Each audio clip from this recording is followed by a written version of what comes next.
This is Doug DeMuro, and today I'm going to talk through the 9 cars that I most want to review. I recently reviewed the Mercedes CLK GTR, one of the craziest cars of all time, and it got me thinking, what else is on the list? I made a list like this years ago, but obviously a lot's changed since then in my personal opinions, and a lot of those cars I've already reviewed. And so, what are the 9 cars that I now most want to review? Let's do it.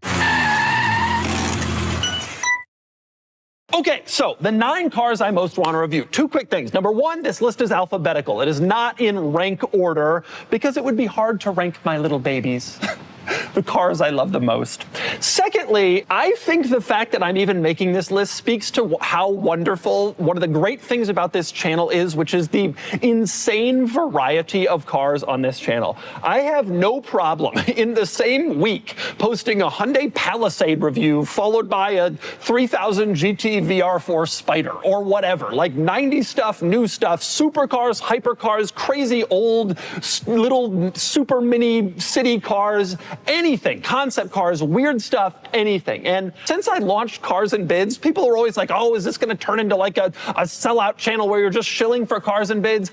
I have gotten the ability to review so many weird cars that I hadn't before because of the tie-in to Cars and Bids. And it has given the channel new life in a way that I totally wasn't expecting. And it has allowed me to keep up with doing weird, quirky cars and still being able to justify it financially, where I was starting to have trouble with that before, because new car review videos do so much better. And so I just want to say thank you for watching all the varied craziness and for enjoying it. And it is one of my favorite parts of life. There is no other YouTube channel in the world that does a Mercedes CLK GTR followed by an LJ Jeep Wrangler video in the same week. It is just lovely to do it. And with that in mind, all of the 9 cars I want to review, as you can imagine, are pretty weird and pretty special and rare and unlikely for me to review. But that's what I would have said years ago about a lot of the stuff that I have reviewed since then. Jay Leno's McLaren F1 and the CLK GTR and Koenigsegg's before they were released. I mean, there's been a lot of crazy stuff. So let's start with, alphabetically,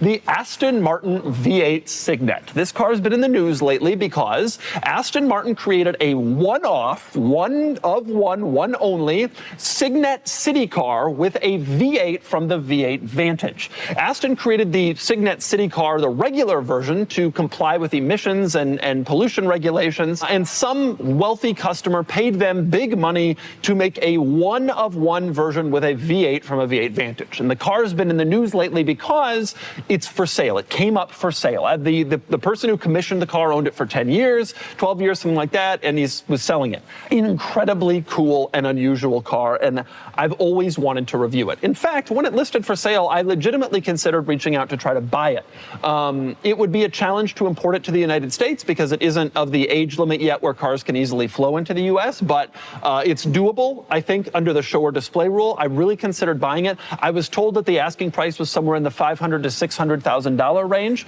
which I felt was high for a Aston Martin Cygnet, but reasonable for a one-of-one commissioned car.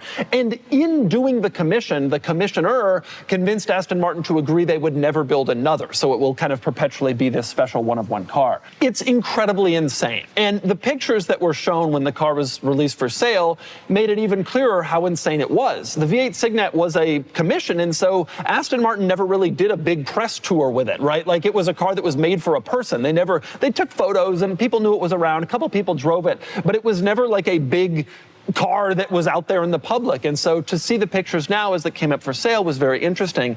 And I did review a regular Aston Martin Cygnet, which is one of my all-time favorite reviews. Bo from Galpin Autosports up in LA hooked me up with that. He imported one under show or display. He is a fellow wealthy fan of quirky cars, which that's an interesting combination. It's rare to see. But he imported one and I reviewed it, and it was one of the great days of my life reviewing that car and posting that video. And the response to that video is fantastic. So the V8 version would be absolutely incredible to review. Next up, cars I most want to review, the new Cadillac Celestiq. So Cadillac, for the last couple of years, has been teasing they're going to come out with this crazy luxury sedan that's going to cost hundreds of thousands of dollars and be this amazing flagship car. And I think there's kind of been a will they, won't they, about putting it into production. Cadillac has been pretty steadfast that it will be produced, but I've never seen one. I've never seen one get in a press tour. Like, I've never really, they're apparently for sale on Cadillac's website, but the dealers certainly don't have them. Cadillac has never reached out to me offering one. Like,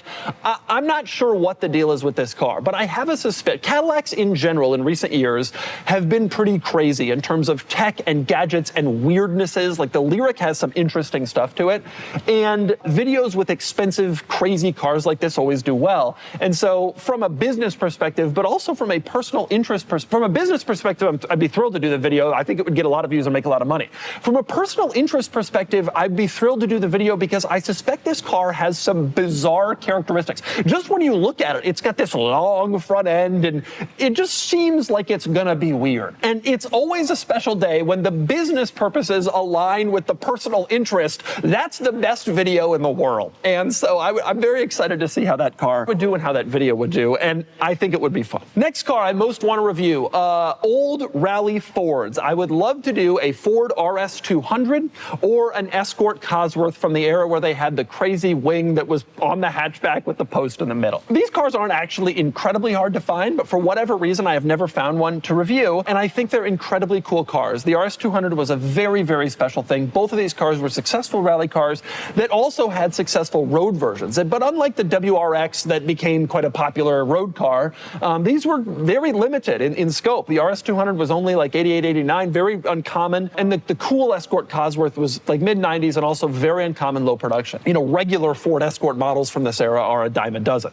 especially in Europe where it was a more common car. These were never sold in the US, which is a big part of why I haven't reviewed one yet, I suspect. They're much rarer here than in foreign markets where they are still quite rare, especially in California where they wouldn't be legal because of emissions. But they are such cool vehicles, and I've always wanted to get time in one, in part because I don't actually think the videos would do incredibly well, but in part because I personally, that's kind of my jam, is like the mid-90s 300-ish horsepower, referring to the Escort here, 300-ish horsepower cars that were like fast but not stupid fast, and modern but not like screen and automatic transmission and mild hybrid modern, you know, and I like that 90s to 2000s era with cars like that, which is why I like kind of some old school stuff like this. It kind of feels a little bit like that, and kind of the mid-2000s cars that I have also, and I had that RS2. It's a similar sort of thing, and I've always really wanted to check out one of these cars because I think it really speaks to what I like. I also love homologation special cars that were made as race cars, but then they had to make road versions of them. I always think that leads to a tremendously exciting car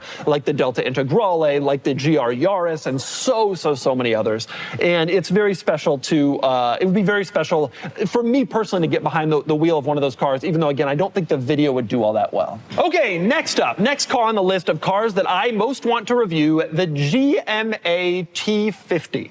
I went on my podcast and I talked about how I'm not sure that I really like the GMA T50 all that much. It just hasn't spoken to me yet. And this was probably my most controversial take ever. Very significant amount of complaints from people who are insistent that this is the greatest car of all time and that I must love it and that I'm wrong. The things that I don't love about it are, I think it's weird looking. I think there's been sort of this kind of condescending approach to the car, like we must love it because Gordon Murray did it and he did the McLaren F1, and that doesn't necessarily, you know, Porsche did the Carrera GT, but then they did the 918, you know, like that wasn't the greatest follow. Like I'm not sure what's going to happen, and I'm curious to drive it. And I want to be very clear here. I don't dislike the GMA T50. I just don't think we have enough information yet. In my world, cars become beloved kind of after some passage of time. It's hard for me to really, it's easy for me to review a new car and say this is good or this is bad, but it's hard for me to like fall in love with a car until I've had some real time to kind of see what happens to it in the market, what people, you know, how does it age, how does it feel? And obviously the big thing is I've never driven the car. And so I think that alone would be a huge, huge benefit for me because I would get behind the wheel and actually find out how I feel about this car. I worry that it might be too race car. I worry that it's a little try hard, you know, and also one of my big problems with it doesn't feel like it's cool. You know, when a Ferrari F40 is cool, GMA, you have to like explain, oh no, it's this guy named Gordon Murray and he also did the McLaren F1 and that was also a really special car. I don't love cars where you have to explain. Cars that just make a statement, I think really are like the most special cars. And so I come at it from a lot of different perspectives, and I'm just uncertain about how I feel. And I think getting behind the wheel and actually reviewing one would be a pretty good thing. I've had a couple owners reach out. They're not local. At some point or another, I'll drive a GM AT50. And I think that would be really, really, really good for me, for the channel. Obviously, people want to see a review of that car and how everything works and all that. And I'm just curious. I'm curious to drive it, and I'm curious to understand it a little bit better. Okay, next one, cars I most want to review. Now, I know this was on the list last time. It will forever be on the list. The Italdesign Columbus.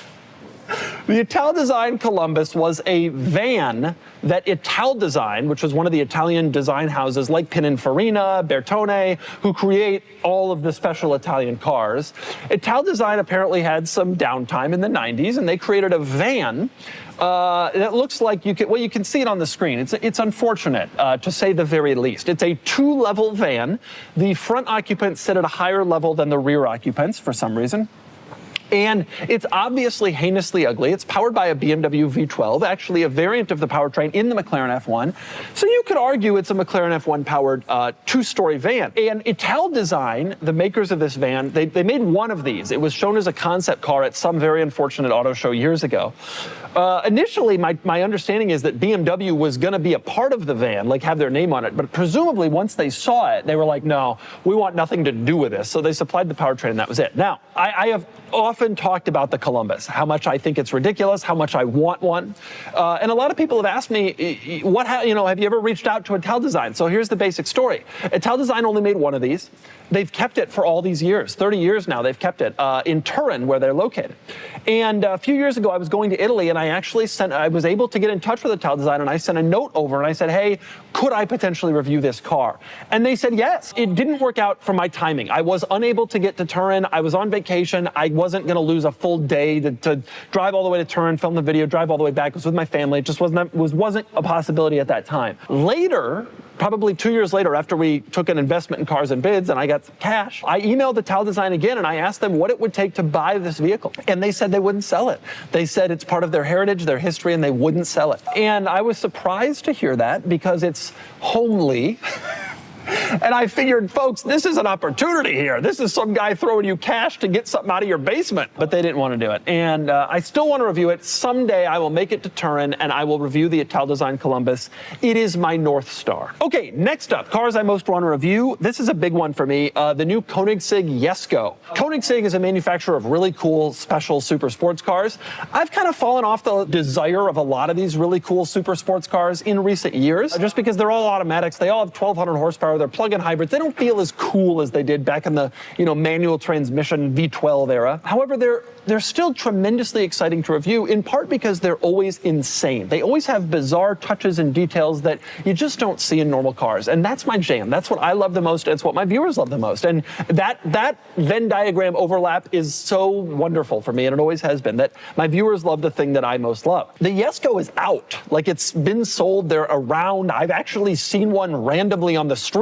I was in Munich, but nonetheless, I wasn't expecting to see it. There it was. And I've reviewed a lot of other Koenigsegg's, the Agera, the CCX, even a pre-production prototype of the sedan that they were going to make, whose name now escapes me. But I haven't reviewed a Jesko yet, and I really, really want to. And I think that would be fun. And Koenigseggs especially, by the way, have insane weirdnesses to them. And so that's always cool to get time in a Koenigsegg and to check it out. So at some point, I'm sure someone will reach out with one, and I will be able to do it. It hasn't happened yet, but I would love to. Okay, next up, 9 cars I want to review the most. Alphabetically next is a really big one for me, the Mercedes-Benz G650 Landaulet.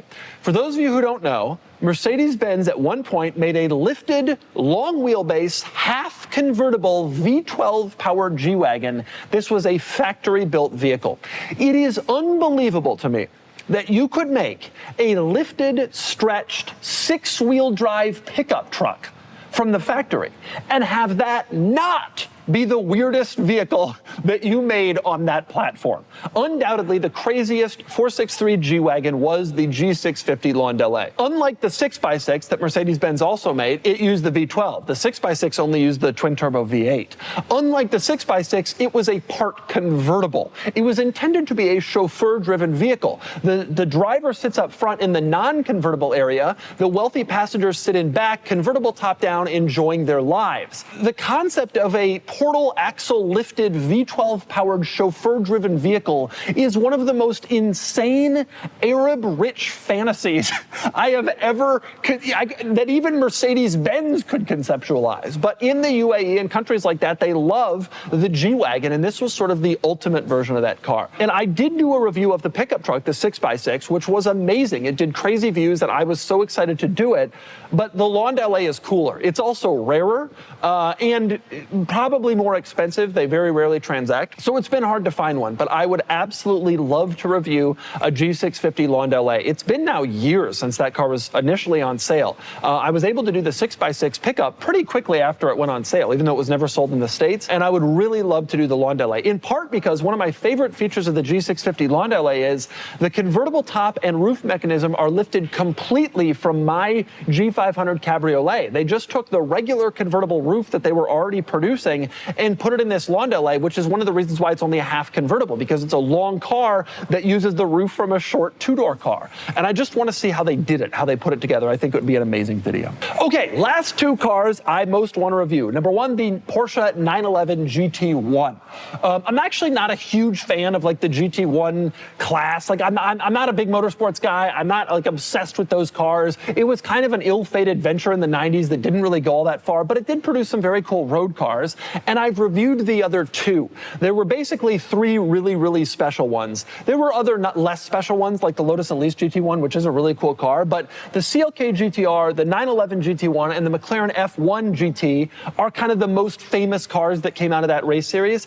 And I've already reviewed the CLK GTR and a McLaren F1, not the GT, but it was a fairly similar vehicle in all versions. And so I think it would be very special to review a Porsche 911 GT1. Difficult car to find, incredibly expensive. I actually don't think my audience would be that into it. I've learned that the various Porsche variants, they're not that excited about, even if they're like the craziest, coolest ones. It's just too many Porsches, and I totally understand. But just to complete the set and to see how Porsche did it, I think it would be cool to review the 911 GT1, specifically the 996 GT1, which, as an enthusiast of these rare, special, 90s, 2000s supercars, that was kind of the one in my mind when I think of the 911 GT1. Okay, last car I most want to review on my list of cars I most want to review, the Tesla semi-truck.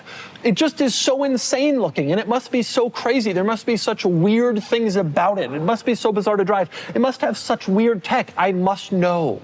Believe it or not, I actually want to review the Semi more than the Roadster. I have a suspicion the Roadster is going to be a really fast, really cool looking car, but like most of the stuff is going to be pretty similar to the Model 3, Model Y, Model S, all those cars. The tech, the features, the way it operates.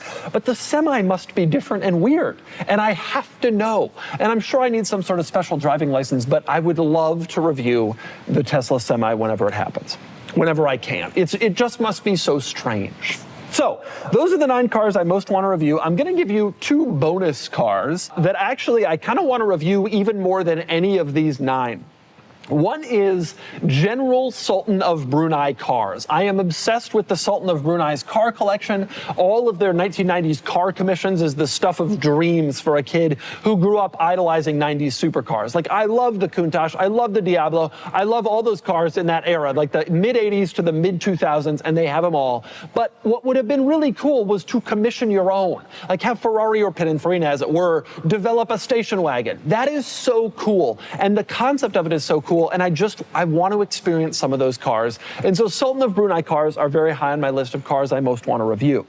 Also very high on my list, going back to the Italdesign Columbus, weird concept cars generally. Again, as a kid growing up in the 90s, I grew up in the era where concept cars were at their most insane. Like in the 60s, concept cars were definitely more popular, but they were also a little bit more rational in a way. Like you could see those cars making production, and a lot of the stuff they would develop for the concept car, and then it would trickle into production. By the 90s, concept cars got so stupid because it was how you tried to make a splash that nothing made production, and they were just absurd vehicles. And so the Ford GT90 is a very famous one I would love to review. The Audi A-Vus Quattro I would love to review. What a ridiculous thing. The Cadillac CN is probably my all-time favorite concept car. I would love to review it and also own it. If you're listening, General Motors, tariffs are coming, revenue's gonna fall, Doug's here. he's got some cash for you. The Plymouth Voyager 3 was a ridiculous concept car. The Chrysler Atlantic, the Bugatti EB112, the Dodge Copperhead, the Lincoln Sentinel. I could go for days. Most of these are 90s, early 2000s, mid-late 90s cars.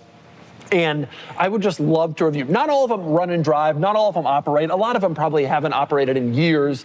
And the automakers, I'm in contact, obviously, with all of the automakers to review their cars.